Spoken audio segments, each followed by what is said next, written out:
When it comes to finances, no one wakes up in the morning and says, man, how can I mess up my financial situation today? On the contrary, we're all doing what we think is best for our specific situation, given our specific resources.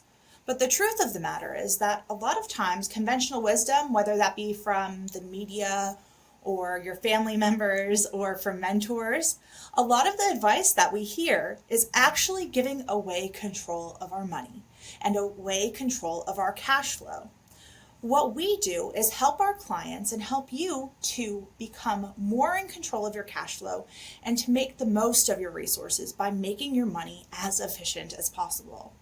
And the reason we do this is because whoever controls your money controls your life.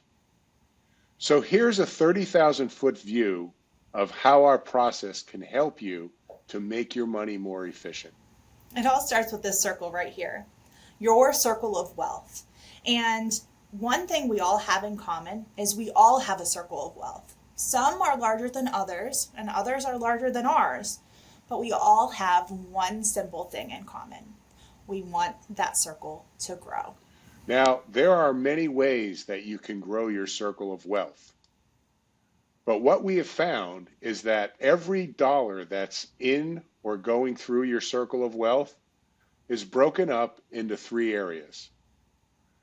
There's accumulated money. That's the money you have saved and invested. Then there's lifestyle money. That's the house you live in, the car you drive, the things you do, the vacations you go on, and it's the schools your children go to, because that's a lifestyle choice for mom and dad. And the third type of money is transferred money. Do you know what transferred money is? Well, it's money that we're giving up control of unknowingly and unnecessarily. It's things like interest on debt. It's things like taxes. It's things like fees and planning inefficiencies. And the key here is that we focus on the transferred monies. Why? Because we feel that is the best way to help our clients make their money more efficient. Focus on not losing money rather than taking risk to get a higher rate of return. So what we'd like to do is sort of show you what differentiates our process from the rest of the financial services industry. And it's real simple. Do you know that in 2023, according to the Bureau of Labor and Statistics, there are over 272,000 financial advisors in America? And I would be willing to bet that less than 1,000 focus on wealth transfers. The rest of them focus on moving the money that you have, because that's the grease that makes the wheels operate in the financial services industry, moving money. The conversation basically goes, hey, you have X amount of money earning 5%. We can show you how to get 7%. Now you have to take some risk to get there, and you may lose, but at least you'll get a higher rate of return, hopefully, over time. And then you've got to buy into whether or not that's a strategy you want to implement. But see, there's no guarantee that you're going to make more money. The second way the financial services industry could help you is to discuss how you could live on less, how you can reduce your lifestyle in order to save more money. Now, that's a conversation that I don't want to have with my wife, and I'm sure a lot of people don't want to have that conversation with their spouse. Or themselves. Especially these days, as cost of everything is going up between inflation, interest rates, and let's face it, the salaries that people are earning can't necessarily keep up with the spending and that lifestyle inflation that came back in the COVID times. So it makes it challenging, and maybe more challenging than ever, to make your money more efficient on your own. And that's why we're here educating people as to ways to make that money last, make it sure it's accessible to serve you and your family, and help you accomplish your goals all along the way. So, how we do that is to focus on these wealth transfers. And basically, our process has 4 steps. The first step is to identify exactly where you're giving away control of your money. And when we show you that, logically, it will all make sense. The second step is the hardest step in the process. You've got to stop doing what you've been doing for 10, 15, 20, even 30 years.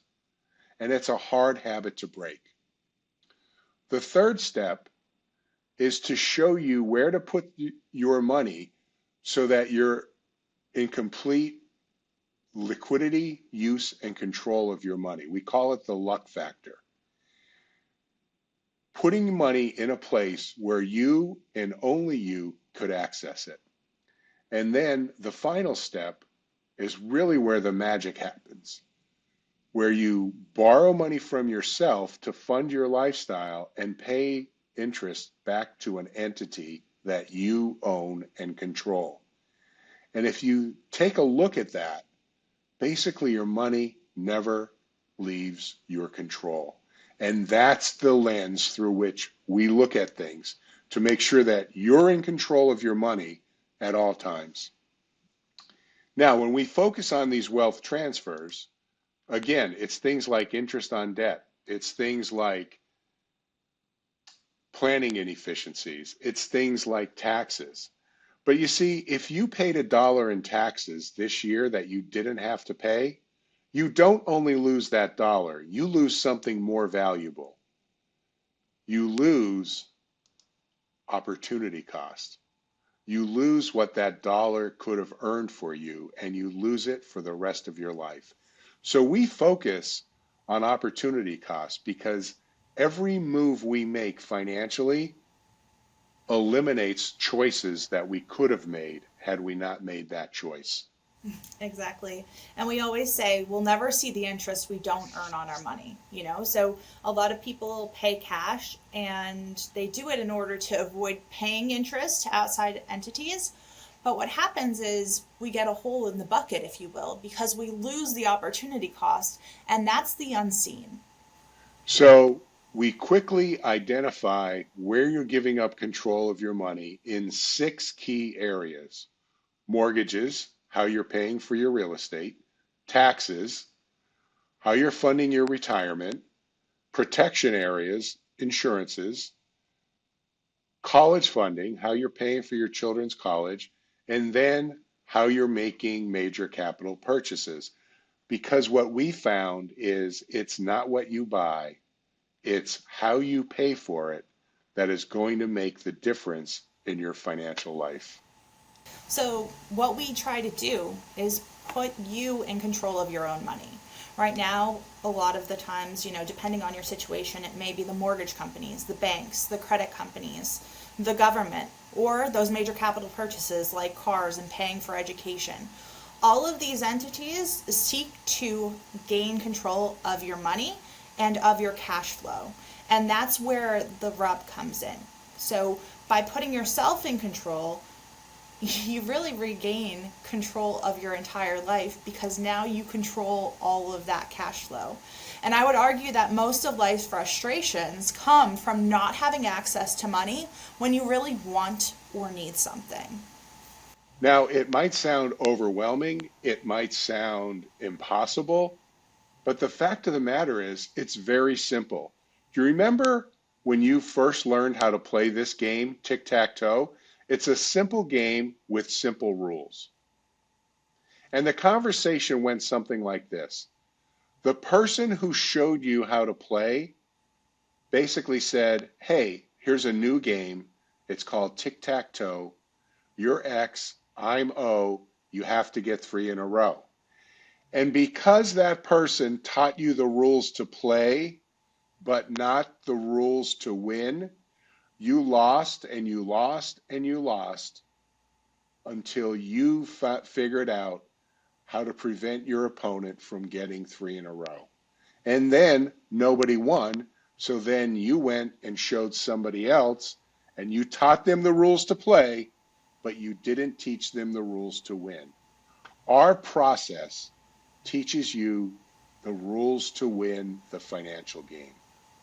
And it's funny because, those financial institutions are the ones who are advertising, who are luring us in with all of those offers and giving us the information to make our financial decisions. So it makes sense that they're winning right now, right? And they're winning because a lot of times you'll feel stuck, frustrated, unable to do the things that you want to do, even though you earn a great income. And that's how it's not how much money you make, it's how much money that you're keeping at the end of the day that's really going to make an impact on what you're able to achieve in this life and the impact that you're able to have. And you see, conventional wisdom teaches us that we need to focus on getting a higher rate of return on our savings and investments. But here's the problem. Those products that we own are just that, products. They're not, nobody's showing us how to utilize those products to make our financial life better. And that's the problem. If we only focus on getting a higher rate of return and we completely ignore opportunity costs, taxes, and interest on debt, our circle of wealth can grow, but these problems are going to grow as well. So the best analogy that we make to differentiate our process from others is the fact that other advisors are focusing on getting a higher rate of return and selling you the best product. We'll call them the golf clubs. Our approach is to focus on how you're using those products. We'll call that the golf swing. And if you wanted to get better in golf, there's 2 approaches. You can go out and buy the best clubs, and then by virtue of that, you'll be the best golfer. Or you can figure out a way to improve your golf swing. And that's what we do. We take you down to the practice range, find out how you're using your money, and then make adjustments to make your money more efficient. Now, again, you can grow your circle of wealth by focusing on getting a higher rate of return. And if you do that, what happens is you're ignoring opportunity costs, taxes, and interest on debt, and you're taking more risk. Again, your financial success will not be predicated on owning a product. It will be predicated on how you're using your money. So again, we think that in order to make your money as efficient as possible, it's so important to, yes, we'll have financial products, but really put the focus on the process, on that golf swing, and exactly how you're using your money on a daily basis to get you ahead financially, right? Because we all have financial tools, we all have the golf clubs, but the best golf clubs aren't necessarily going to get us that par score that we want. So again, if we focus on getting a high rate of return on our investments or earning more income to flow into our circle of wealth, but we ignore opportunity cost, taxes, and interest on debt, these problems are going to get larger as well. And that, again, is where we differentiate. We focus on reducing these areas and then growing your circle of wealth. And think about it. If we reduce the amount of money that's slipping through your hands, then by that definition, your circle of wealth is going to grow. Your circle of wealth is going to grow without taking on any additional risk. And it's funny, so many people think that if they just earn more money or get a new job or make one more sale, that all of their financial problems are going to go away. But like you said, if we don't address these issues, they're just going to grow as our circle grows. And you'll see that throughout your life. You know, you're making more money now than you ever have, hypothetically. And a lot of times when people come to us, they're feeling more pinched than ever, even though they have this awesome income. Exactly. So here's a great example of how we help our clients make their money more efficient. We're going to use an example of a family earning $102,000 per year and they're saving $6,000 per year, and they're getting 6% on their savings. Now, it would be a fair estimate to say that up to this point in their lives, before they met us, 100% of their financial planning focus was on getting a higher rate of return on this amount of money every year. Now, if they're putting away $6,000 and earning 6%, they're earning $360 per year of interest on their annual savings. And if they increase their rate of return by 50%, they now earn $540. And here's the question. Is that really moving the needle for them? They just increased their rate of return by 50%, and it didn't necessarily move the needle for them financially. Well, they increased their rate of return, but they also increased the risk that they were taking in order to get that rate of return. Exactly. You know, so it comes down to, was it worth it for less than $200? So the question becomes, how can we increase the amount of savings or the amount of interest earned on your savings without taking on additional risk? And our approach is to focus on the $96,000 of expenses. And we're not talking about, stop going out for dinner 3 nights a week and only go out 2 nights a week and you'll save $100 a week. No. We're talking about how can we reduce your expenses without reducing your lifestyle.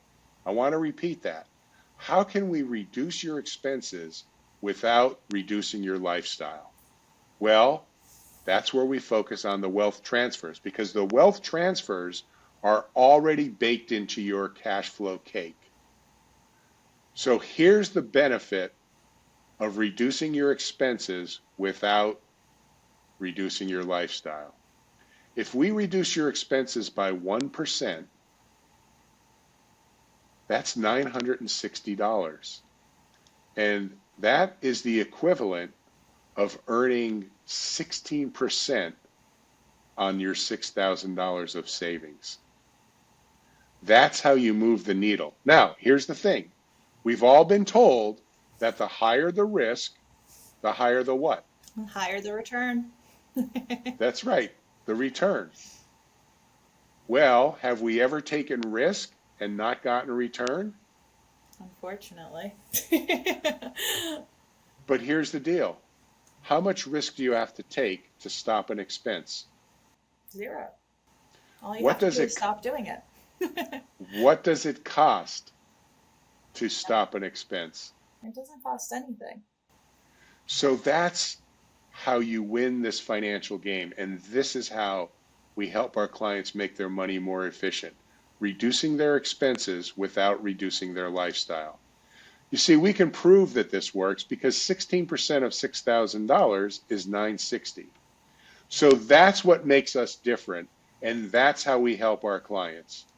Now, if you had a bucket that had holes in it, things like debt, opportunity costs, taxes, interest, and you had a faucet trying to fill up that bucket, how long would it take to fill up your bucket? Well, it would never be full because all of the money would continue to leak out. So when it comes to filling up your leaky bucket, there are 2 methods. Number 1, turn up the water pressure. And, eventually maybe it'll overflow. It'll continue to leak. As long as you keep that water flowing, you'll be fine. But the second method is to plug the holes in your leaky bucket. And then that bucket is going to fill up even if you only have a trickle. And here's the point. Conventional wisdom tells us that we should save more into that leaky bucket. It doesn't make sense. Why try to increase the flow? You should never increase the flow unless and until you plug the holes. So our first step will be to see if we can find areas where you may be more efficient without the need to reduce your current lifestyle. Now here's the question. On a scale of 1 to 10, how does what we do meet with what you're looking for from an advisor? If you'd like to learn more about how we put this solution to work for our clients, we'd be happy to take a look at your situation. Visit our website today at tier1capital.com and schedule your free strategy session today. That's TIER, the number 1, CAPITAL.com. We look forward to speaking with you soon.